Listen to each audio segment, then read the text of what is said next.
Follows on from my last video about using mental health for an excuse, and I'm going to use such an extreme thing. So when I'm saying mental health for an excuse, it's an example of this. So I'm trying to think of how to use this in a good text. I'm not going to use what happened to me as a kid. I'm not going to use all this shit.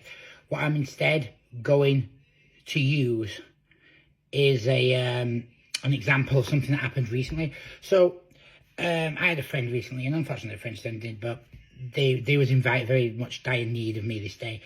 And during this time I was having a very bad week. I discovered that I'd had cancer again.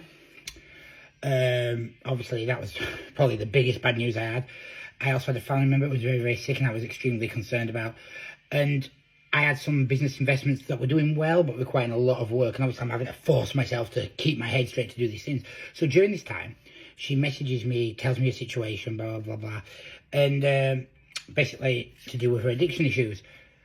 Despite the awful shit that's happened to me, and despite the fact I were to go, I was able to go out and help my friend. I actually caught them in that drunken state where they were almost sexually assaulted, and I was able to prevent that from happening.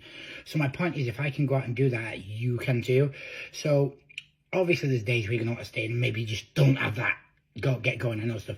But when someone goes around and they hit a kid, or you do something with your mental health that hurts other people, and you do bad actions and nasty stuff towards other people, that's not when it's mental health, that's now you being an asshole.